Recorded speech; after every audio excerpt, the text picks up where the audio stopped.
নমস্কাৰ ডি 5550টা পোষ্টৰ এগেইনষ্টত যোৱাকালি এখন ভিডিঅ' বনাইছিলোঁ। সেইখন ভিডিঅ'ত আছিলে যে মেৰিট লিষ্ট যিখন ফাইনেল মেৰিট লিষ্ট হয় সেইখন যাতে 21 অক্টোবৰৰ আগত প্ৰকাশ হয় সেইটোৰ কাৰণে ডি লৈ এখন হেছটেগ ৰান কৰিছিলে ফেচবুকত।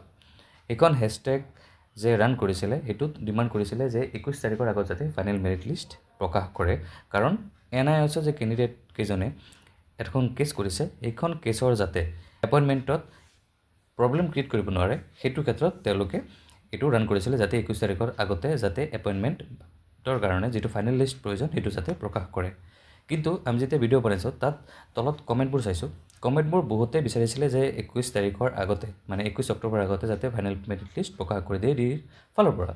কিন্তু বহু কেণ্ডিডেট আছিল তেওঁলোকে সেইটো বিচৰা নাই, তেওঁলোকে বিচাৰিছে ছেকেণ্ড প্ৰভিজনেল মেৰিট লিষ্ট, আৰু যাতে অভাৰলেপিং নহয় সেইটো হোৱাৰ কাৰণে তেওঁলোকে বিচাৰিছিলে ছেকেণ্ড প্ৰভিজনেল মেৰিট লিষ্ট, আৰু যদি কিবা আসোঁৱাহ থাকে এই আসোঁৱাহসমূহ দূৰ কৰাৰ কাৰণে ছেকেণ্ড প্ৰভিজনেল মেৰিট লিষ্টখন প্ৰকাশ কৰে সেইটো তেওঁলোকে বিচাৰিছে।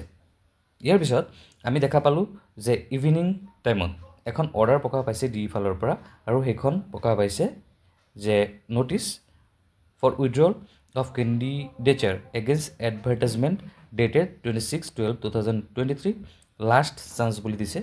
আৰু লাষ্ট চান্সত কি দিছে যে উইথড্ৰ কৰিব পাৰিব, আৰু উইথড্ৰৰ কাৰণে টাইমটো বঢ়াই দিছে। আৰু টাইমটো কিমান বঢ়াই দিছে, আগতে যোনখন 19 তাৰিখ আছিল সেইখন 19 তাৰিখৰ পৰা বঢ়াই এতিয়া কৰি দিছে 22 তাৰিখলৈকে। GTPGT ফালৰ পৰা বহুতে মেইল কৰিছে ডিত আৰু কল কৰিছে, তেওঁলোকে ৰিকুৱেষ্ট কৰিছে যে যাতে যে ডিৰ যিসকলে LP UPত চিলেক্ট হৈছে আৰু GTPGT চিলেক্ট হৈছে তেওঁলোকে উইথড্ৰ কৰিব পৰা নাই বা কিবা প্ৰব্লেমৰ কাৰণে উইথড্ৰ হোৱা নাই। এইটো পৰিপ্ৰেক্ষিতত ডি ফালৰ পৰাও ভাল ৰেছপঞ্চ দিছে, আৰু লগতে তেওঁলোকে কৈ দিছে যে 22 অক্টোবৰ ৰাতিপুৱা 10টালৈকে এইটো খোলা থাকিব, আৰু যিসকল কেণ্ডিডেটে কৰা নাই সেইটো লাষ্ট চান্স দিছে যে তেওঁলোকে যাতে উইথড্ৰ কৰি দিয়ে। এতিয়া কথাটো হ'ল যে উইথড্ৰ কৰাৰ পিছত 22 তাৰিখৰ পিছত ছেকেণ্ড প্ৰভিজনেল মেৰিট লিষ্ট প্ৰকাশ পাব, ইয়াৰ আগত যদি প্ৰকাশ কৰি দিয়ে সেইটো কিবা ভাল হ'ব।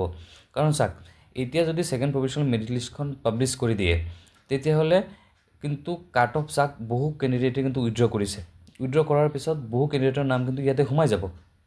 কিন্তু যদি 22 তাৰিখৰ পিছত যদি দিয়ে তেতিয়াহ'লে টোটেলি যিমান কেণ্ডিডেট মানে উইথড্ৰ কৰিব লগা আছে চব কেণ্ডিডেটে উইথড্ৰ কৰা পিছত একেবাৰে পূৰাপূৰি যিমানটা ভেকেণ্ট থাকিব সেইকেইটা ভেকেণ্টৰ এগেইনষ্টতহে আপোনাৰ আহিব যিখন হয় ফাইনেল মেৰিট লিষ্ট দিয়ক বা ছেকেণ্ড প্ৰভিজনেল মেৰিট লিষ্ট দিয়ক সেইটোৱে আহিব। তাৰ কাৰণে এইটো এটা কথা যে 22 তাৰিখৰ পিছত যদি প্ৰভিজনেল মেৰিট লিষ্টখন দিয়ে তেতিয়াহ'লে ভাল হ'ব, কাৰণ যিসমূহ উইথড্ৰ কৰিছে উইথড্ৰৰ পিছত যিমান কাট অফ নাম্বাৰ আছে সিমান নামি পেলাই এখন লিষ্ট আহিব। ইয়াৰ পিছত যদি সৰু সুৰা কিবা যদি কাৰেকশ্যন কৰা থাকে, কাৰেকশ্যন কৰাৰ পিছত যদি ফাইনেল মেৰিট লিষ্টখন দি দিয়ে তেতিয়াহ'লে যি ডিৰ 5550টা পোষ্টৰ এগেইনষ্টত কেণ্ডিডেটসমূহ আছে তেওঁলোকৰ কাৰণে বহুত বেছি ভাল হ'ব। তো এইটো ভিডিঅ'ত ইমানখিনি ইনফৰমেশ্যন আছিলে। ভিডিঅ' চোৱাৰ কাৰণে ধন্যবাদ। লগ পাম নেক্সট এটা ভিডিঅ'ত।